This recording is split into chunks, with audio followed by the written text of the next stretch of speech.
Okay. 16,000 ಜನಕ್ಕೆ ತಾವು ಈ ಶಿಬಿರಗಳ ಮೂಲಕ ಅ, ವ್ಯಸನ ಮುಕ್ತರನ್ನಾಗಿ ಮಾಡೋದಕ್ಕೆ ಪ್ರಯತ್ನ ಪಟ್ಟಿದ್ದೀರಿ ಅಂತ. ಆ 16,000ಗಳ ಜನನೂ ಯೋಚನೆ ಮಾಡೋದಾದರೆ 16,000 ಕುಟುಂಬಗಳು ಉಳ್ಕೊಂಡಂಗೆ ಸರ್. ಖಂಡಿತ 16,000 ಜನದಿಂದ ಹೊರಬಂದು ಅವ್ರ ಜೀವನ ಒಳ್ಳೆಯ ಜೀವನ ನಡೆಸ್ತಾ ಇದ್ದಾರೆ ಅಂತ ಒಂದು ಸರಿಸುಮಾರು ಒಬ್ಬ ಕುಡಿಯೋದ್ರಿಂದ ಒಂದು 18 ಜನ ನರಳುತ್ತಾ ಇರ್ತಾರೆ. ಅದನ್ನು ನೀವು 18 ಇಂಟು 16,000 ಮಾಡಿಕೊಂಡ್ರೆ ಅದು ಎಷ್ಟಕ್ಕೆ ಹೋಗ್ತದೆ ಅಂತ ನಿಮಗೆ ಅಂದಾಜಾಗ್ತದೆ. ಅದು ಅವರೆಲ್ಲ ಒಳ್ಳೆಯ ಜೀವನನ ಮಾಡ್ತಾ ಇದ್ದಾರೆ. ನಿಜವಾಗ್ಲೂ ಕೆಟ್ಟದಕ್ಕೆ ಉದಾಹರಣೆ ಆದಂಥ ನಮ್ಮಂಥವ್ರು ಒಳ್ಳೇದಕ್ಕೆ ಉದಾಹರಣೆ ಆಗ್ತಾಯಿದ್ವಿ. ಮೊದಲು ಯಾರ ಸಮಾಜದಲ್ಲಿ ನಮ್ಮನ್ನು ನೋಡಿದ್ರೆ ನೀನು ಕುಡಿಬೇಡ, ಕೆಟ್ಟ ಕೆಲಸ ಮಾಡಬೇಡ, ಇವನ್ ಥರ ಆಗ್ತಿದ್ಯಾ ಅಂತ ಹೇಳ್ತಾಯಿದ್ರು. ಆದರೆ ಇವತ್ತು ನಮ್ಮ ಬದಲಾವಣೆ ನೋಡು, ಕುಡಿಯೋದು ಬಿಡು, ನೀನು ಬದುಕ್ಬೋದು ಅನ್ನೋದಕ್ಕೆ ನಮ್ಮನ್ನು ಉದಾಹರಣೆ ಕೊಡ್ತಾ ಇದ್ದಾರೆ. ನಿಜವಾಗ್ಲೂ ಇದೆಲ್ಲ ಭಗವಂತ ಕೊಟ್ಟಂಥ ಒಂದು ಅನುಗ್ರಹ. ಈ ಅನುಗ್ರಹ ಎಲ್ಲರಿಗೂ ಇರಲಿ ಅಂತ ನಾನು ಕೇಳ್ಕೊತೀನಿ. ಸರ್, ಸ್ಪೆಸಿಫಿಕ್ಕಾಗಿ ಹೇಳೋದಾದರೆ ಈ ಅಷ್ಟು ಜನದಲ್ಲಿ ಒಂದು 3-4 ಎಕ್ಸಾಂಪಲ್ ಹೇಳಿ ಸರ್. ಅಂದರೆ ಅವರಿಗೆ ಆಗಿದ್ದ ಪರಿವರ್ತನೆ, ಅವ್ರು ಬದಲಾಗಿದ್ದ ಕಾರಣಕ್ಕೆ ಅವ್ರ ಮನೆಗೆ ಆಗಿದ್ದ ಪರಿವರ್ತನೆ ಏನೇನು ಸರ್? ಒಂದು 2-3 ನೆನಪಿಸ್ಕೊಳ್ಳೋದಾದರೆ. ಸರ್ ಆ ಥರ ಎಲ್ಲ ತುಂಬ ಇದೆ. ನಾವು ಕುಡಿತದಿಂದ ದೂರ ಆದಾಗ ದೊಡ್ಡ ಮಟ್ಟದ ಬದಲಾವಣೆ ನಮ್ಮಲ್ಲಾಗ್ತದೆ. ನಮ್ಮ ಒಂದು ಆರೋಗ್ಯದಲ್ಲಿರ್ಬೋದು, ನಮ್ಮ ಒಂದು ಮನಸ್ಥಿತಿಲಿರ್ಬೋದು, ದೇಹ ಸ್ಥಿತಿಲಿರ್ಬೋದು, ಮತ್ತು ನಮ್ಮ ವ್ಯಾಪಾರದಲ್ಲಿರ್ಬೋದು, ನಮ್ಮ ಮನೇಲಿರ್ಬೋದು, ಮತ್ತು ನಮ್ಮ ಸುತ್ತಮುತ್ತಲಿರುವಂಥ ಪರಿಸರದಲ್ಲಿರ್ಬೋದು.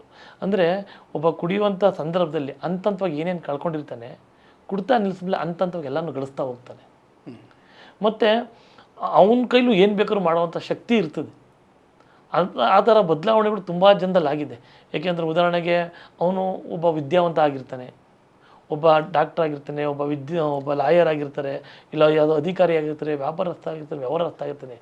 ಗೊತ್ತಿದ್ದೋ ಗೊತ್ತಾಗ್ದೇನೋ ಈ ಒಂದು ಕುಡ್ತಾ ಅನ್ನೋ ಒಂದು ಚಟದಿಂದ ಅಂದರೆ ಏನೋ ಪಡೆಯೋಕ್ಕೆ ಹೋಗಿ ಎಲ್ಲನೂ ಕಳ್ಕೊಬಿಟ್ಟಿರ್ತಾನೆ. ಮತ್ತು ಅದು ಕಳ್ಕೊಂಡಾಗ ಅವನು ಸಂಪೂರ್ಣ ಝೀರೋ ಆಗಿರ್ತಾನೆ. ಈ ವ್ಯಸನದ ದೂರ ಆದಾಗ ನಿಜವಾಗ್ಲೂ ಅವ್ನು ಏನೇನು ಕಳ್ಕೊಂಡಿದ್ದಲ್ಲ, ಮತ್ತೆ ಅವ್ನು ಅದನ್ನು ಪಡೆದು ಸರಿಸುಮಾರು ಅಂದರೆ ಸುತ್ತಮುತ್ತಲಿರೋರಿಗೂ ಎಲ್ಲ ರೀತಿಯಲ್ಲೂ ಉಪಯೋಗ ಬರ್ತಾನೆ. ಅವನು ಒಳ್ಳೆ ಮಗ ಆಯ್ತಾನೆ, ಒಳ್ಳೆ ತಂದೆ ಆಯ್ತಾನೆ, ಒಳ್ಳೆ ಗಂಡ ಆಯ್ತಾನೆ, ಒಬ್ಬ ಒಳ್ಳೆ ಅಣ್ಣ ಆಗ್ತಾನೆ, ಮತ್ತು ದೇಶಕ್ಕೆ ಒಬ್ಬ ದೊಡ್ಡ ಒಳ್ಳೆ ಪ್ರಜೆ ಆಗ್ತಾನೆ ಅವನು. ಅಂದರೆ ಆ ಥರ ದೊಡ್ಡ ಮಟ್ಟದ ಉಪಯೋಗಗಳು ಆಗ್ತಾ ಹೋಗ್ತವೆ. ಸರ್, ಬೇರೆ ಎಲ್ಲ ಚಟಗಳಿಗೆ ಹೋಲಿಸಿದ್ರೆ ಕುಡಿತದ ಚಟಕ್ಕೊಂದು ಸ್ಪೆಷಾಲಿಟಿ ಇದೆ ಸರ್. ಝೀರೋ ಅನ್ನುವಂಥ ತುಂಬ ತಳಮಟ್ಟದ ಜೀವನ ಮಾಡೋ ವ್ಯಕ್ತಿಗೂ ಕೂಡ ಚಟ ಇರುತ್ತೆ, ಅಥವಾ ಸಮಾಜದ ಉತ್ತುಂಗ ಅಥವಾ ದುಡ್ಡು ಕಾಸು ಎಲ್ಲ ಥರ ಸೌಕರ್ಯ ಇರುವಂಥ ವ್ಯಕ್ತಿಗೂ ಆ ಚಟ ಇರುತ್ತೆ ಸರ್. ಎರಡೂ ಥರ ಸರ್.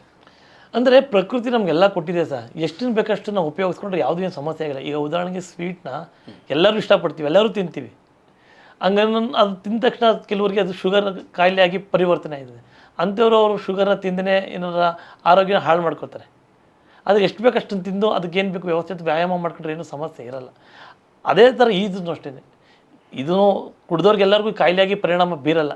ಬೀರ್ದವ್ರು ಮಾತ್ರ ಇದನ್ನು ದೂರ ಇರಬೇಕಾಗ್ತದೆ. ಅದಕ್ಕೋಸ್ಕರ ನಾವು ಏನು ಮಾಡಬೇಕು ಅಂತ ಹೇಳಿದ್ರೆ, ಇದ್ರ ಬಗ್ಗೆ ನಾವು ತಿಳ್ಕೊಬೇಕು, ಇದ್ರ ಬಗ್ಗೆ ಜಾಗೃತರಾಗಬೇಕು.